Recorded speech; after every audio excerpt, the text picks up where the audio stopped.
بسم اللہ الرحمن الرحیم یا ایہا الذین آمنوا اتقوا اللہ ولتنظر نفس ما قدمت لغد واتقوا اللہ ان اللہ خبیر بما تعملون۔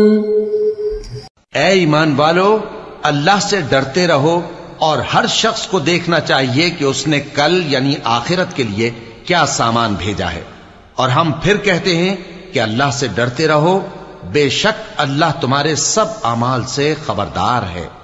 بسم اللہ الرحمن الرحیم، الحمد للہ رب العالمین، والصلاة والسلام على اشرف الانبیاء والمرسلین وعلى آلہ واصحابہ اجمعین ومن تبعہم بإحسان الى یوم الدین۔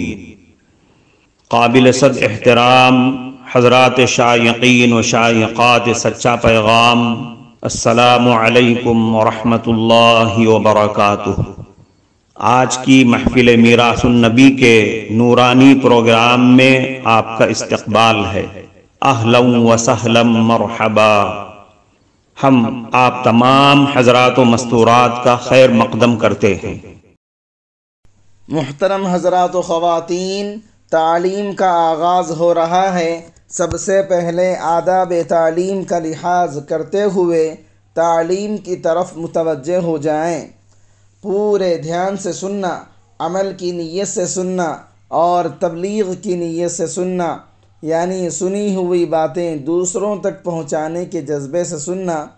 چند خاص آداب تعلیم ہیں، امید ہے کہ آپ حضرات ان آداب کا ضرور خیال رکھیں گے۔ جزاکم اللہ۔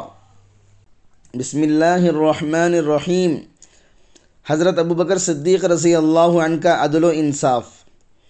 حضرت عبداللہ بن عمر بن عاص رضی اللہ عنہما فرماتے ہیں، حضرت ابوبکر صدیق رضی اللہ عنہ نے جمعے کے دن کھڑے ہو کر فرمایا، جب صبح ہو تو تم صدقے کے اونٹ ہمارے پاس لے آؤ، ہم انہیں تقسیم کریں گے، اور ہمارے پاس اجازت کے بغیر کوئی نہ آئے۔ ایک عورت نے اپنے شوہر سے کہا، یہ نکیل لے جاؤ، شاید اللہ تعالی ہمیں بھی کوئی اونٹ دے دے۔ چنانچہ وہ آدمی گیا، اس نے دیکھا کہ حضرت ابوبکر صدیق رضی اللہ عنہ اور حضرت عمر رضی اللہ عنہ اونٹوں میں داخل ہو رہے ہیں، یہ بھی ان دونوں حضرات کے ساتھ داخل ہو گیا۔ حضرت ابوبکر صدیق رضی اللہ عنہ نے اسے دیکھ کر فرمایا، تم ہمارے پاس کیوں آ گئے؟ پھر اس کے ہاتھ سے نکیل لے کر اسے مار دی۔ جب حضرت ابوبکر صدیق رضی اللہ عنہ اونٹوں کی تقسیم سے فارغ ہوئے تو اس آدمی کو بلایا اور اسے نکیل دی اور فرمایا، تم اپنا بدلہ لے لو۔ تو حضرت عمر رضی اللہ عنہ نے ان سے کہا، اللہ کی قسم، یہ آپ سے بدلہ بالکل نہیں لے گا۔ آپ اسے مستقل عادت نہ بنائیں کہ امیر تنبیہ کرنے کے لیے کسی کو سزا دے تو اس سے بدلہ لیا جائے۔ حضرت ابوبکر صدیق رضی اللہ عنہ نے فرمایا، مجھے قیامت کے دن اللہ سے کون بچائے گا؟ ان حضرات میں اللہ کا خوف بہت زیادہ تھا۔ حضرت عمر رضی اللہ عنہ نے کہا، آپ اسے کچھ دے کر راضی کر لیں۔ حضرت ابوبکر رضی اللہ عنہ نے اپنے غلام سے کہا، تم میرے پاس ایک اونٹ، اس کا کجاوا اور ایک کمبل اور 5 دینار لے آؤ۔ چنانچہ یہ سب کچھ اس آدمی کو دے کر اسے راضی کر لیا۔ باوجود یہ کہ غلطی اس آدمی کی تھی جو منع کرنے کے باوجود اندر آیا اور تادیب کا حق بھی بنتا تھا، پھر بھی حضرت ابوبکر صدیق رضی اللہ عنہ نے عدل و انصاف سے کام لیا اور اپنے آپ کو بدلے کے لیے پیش کیا۔ پھر حضرت عمر رضی اللہ عنہ کے مشورے پر اسے راضی اور خوش کر کے بھیجا۔ حضرت عمر فاروق رضی اللہ عنہ کا عدل و انصاف۔ حضرت اسماعیل ابن محمد ابن سعد ابن ابی وقاص رحمۃ اللہ علیہ کہتے ہیں، ایک مرتبہ حضرت عمر رضی اللہ عنہ کے پاس بحرین سے مشک اور عنبر آیا۔ حضرت عمر رضی اللہ عنہ نے فرمایا اللہ کی قسم میں چاہتا ہوں کہ مجھے کوئی ایسی عورت مل جائے جو تولنا اچھی طرح جانتی ہو اور وہ مجھے یہ خوشبو تول کر دے تاکہ میں اسے مسلمانوں میں تقسیم کر سکوں۔ ان کی اہلیہ حضرت عاتکہ بنت زید ابن عمر ابن نفیل رضی اللہ عنہا نے کہا میں تولنے میں بڑی ماہر ہوں، لائیے میں ہی تول دیتی ہوں۔ حضرت عمر فاروق رضی اللہ عنہ نے فرمایا نہیں، تم سے نہیں تلوانا ہے۔ انہوں نے کہا کیوں؟ حضرت عمر رضی اللہ عنہ نے فرمایا مجھے ڈر ہے کہ تو اسے اپنے ہاتھوں سے ترازو میں رکھے گی، یوں کچھ نہ کچھ خوشبو تیرے ہاتھ کو لگ جائے گی، اور کنپٹی اور گردن کی طرف اشارہ کرتے ہوئے فرمایا اور یوں تو اپنی کنپٹی اور گردن پر اپنے ہاتھ پھیرے گی، اس طرح تجھے مسلمانوں سے کچھ زیادہ خوشبو مل جائے گی۔ حضرت عمر فاروق رضی اللہ عنہ کا ملک غسان کے بادشاہ سے بدلہ لینا۔ ملک غسان کا بادشاہ جبلہ ابن ایہم اپنے چند ساتھیوں کے ساتھ حضرت عمر فاروق رضی اللہ عنہ کی بارگاہ میں حاضر ہو کر مسلمان بن گیا۔ کچھ دنوں بعد امیر المؤمنین حضرت عمر فاروق رضی اللہ عنہ حج کے ارادے سے نکلے تو جبلہ ابن ایہم بھی اس قافلے میں شریک ہو گیا۔ مکہ مکرمہ پہنچنے کے بعد ایک دن دوران طواف کسی دیہاتی مسلمان کا پاؤں اس کی چادر پر پڑ گیا تو چادر کندھے سے اتر گئی۔ جبلہ ابن ایہم نے اس سے پوچھا تو نے میری چادر پر قدم کیوں رکھا؟ اس نے کہا میں نے جان بوجھ کر قدم نہیں رکھا، غلطی سے پڑ گیا تھا۔ یہ سن کر جبلہ نے ایک زوردار تھپڑ ان کے چہرے پر رسید کر دیا۔ تھپڑ کی وجہ سے ان کے 2 دانت ٹوٹ گئے اور ناک بھی زخمی ہو گئی۔ یہ دیہاتی مسلمان حضرت عمر فاروق رضی اللہ عنہ کی بارگاہ میں حاضر ہوئے اور جبلہ ابن ایہم کے سلوک کی شکایت کی۔ حضرت عمر فاروق رضی اللہ عنہ نے جبلہ ابن ایہم کو بلایا اور پوچھا کیا تو نے اس دیہاتی کو تھپڑ مارا ہے؟ جبلہ نے کہا ہاں میں نے تھپڑ مارا ہے، اگر اس حرم کے تقدس کا خیال نہ ہوتا تو میں اسے قتل کر دیتا۔ حضرت عمر فاروق رضی اللہ عنہ نے فرمایا اے جبلہ تو نے اپنے جرم کا اقرار کر لیا ہے، اب یا تو اس دیہاتی سے معافی مانگ لے یا میں تجھ سے اس کا قصاص لے لوں گا۔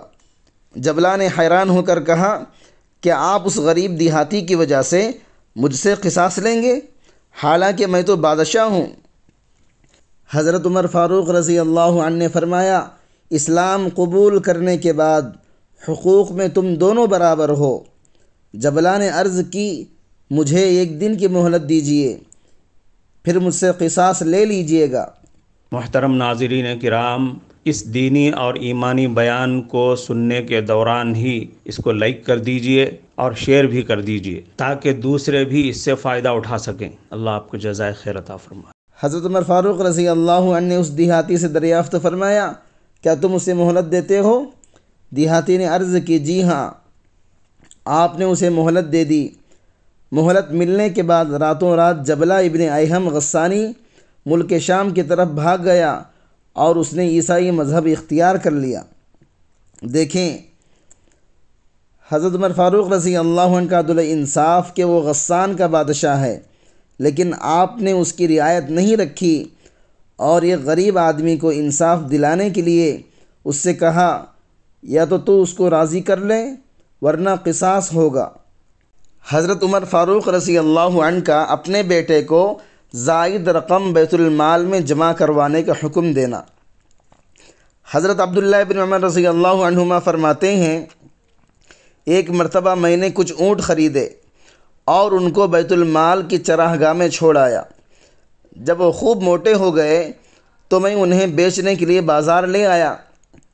اتنے میں حضرت عمر فاروق رضی اللہ عنہ بھی بازار تشریف لائے اور انہیں موٹے موٹے اونٹ نظر آئے تو انہوں نے پوچھا یہ اونٹ کس کے ہیں؟ لوگوں نے بتایا کہ یہ حضرت عبداللہ بن عمر رضی اللہ عنہما کے ہیں۔ تو فرمانے لگے اے عبداللہ بن عمر واہ واہ، امیر المؤمنین کے بیٹے کے کیا کہنے، میں دوڑتا ہوا آیا اور میں نے عرض کیا امیر المومنین کیا بات ہے؟ آپ نے فرمایا یہ اونٹ کہاں سے لائے؟ میں نے عرض کیا میں نے یہ اونٹ خریدے تھے، پھر بیت المال کی چراگاہ میں چرنے کے لیے بھیجا تھا، اب میں ان کو بازار لے آیا ہوں تاکہ میں دوسرے مسلمانوں کی طرح انہیں بیچ کر نفع حاصل کروں۔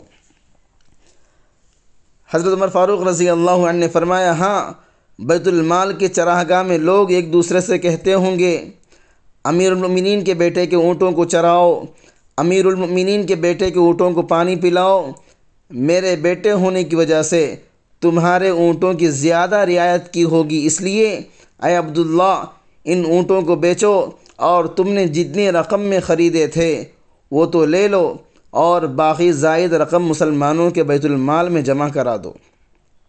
عدل و انصاف کی وجہ سے حضرت عمر فاروق رضی اللہ عنہ کی غیبی حفاظت ہرقل نے ایک نصرانی عرب کو جس کا نام طلیہ ابن ماران تھا اس کو بلا کر اس کے واسطے کچھ انعام مقرر کر دیا اور کہا کہ تو اسی وقت یثرب یعنی مدینہ طیبہ کی طرف روانہ ہو جا اور وہاں پہنچ کر مسلمانوں کے امیر المؤمنین عمر ابن خطاب رضی اللہ عنہ کے قتل کی کوئی تدبیر سوچ کر انہیں انجام تک پہنچا دے۔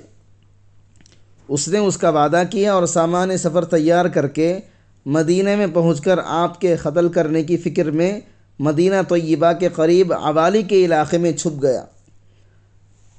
حضرت عمر فاروق رضی اللہ عنہ یتیموں کے اموال اور بیواؤں کے باغات کی حفاظت اور خبر گیری کے لیے مدینہ طیبہ سے باہر تشریف لائے تو یہ نصرانی ایک گنجان درخت پر چڑھ کر پتوں کی آڑ میں بیٹھ گیا۔ آپ اتفاق سے اسی درخت کے قریب آ کر ایک پتھر کے تکیے پر سر رکھ کر لیٹے اور سو گئے۔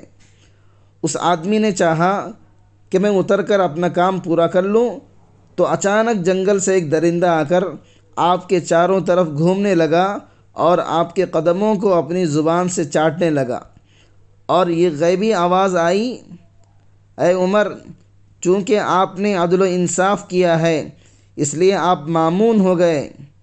جس وقت آپ کی آنکھ کھلی درندہ چلا گیا، یہ نصرانی درخت سے نیچے اترا اور حضرت عمر فاروق رضی اللہ عنہ کے پاس آ کر آپ کے ہاتھوں کو بوسہ دے کر کہنے لگا میرے ماں باپ اس پر قربان جس کی حفاظت کائنات کے درندے کرتے ہیں، جس کی صفات آسمان کے فرشتے اور جس کی تعریف جہاں کے جن کرتے ہیں۔ یہ کہہ کر اس نے اپنا تمام قصہ اور ارادہ بیان کیا اور آپ کے ہاتھ پر اسی وقت مسلمان بن گیا۔ کفارہ مجلس کی دعا پڑھ لیجئے۔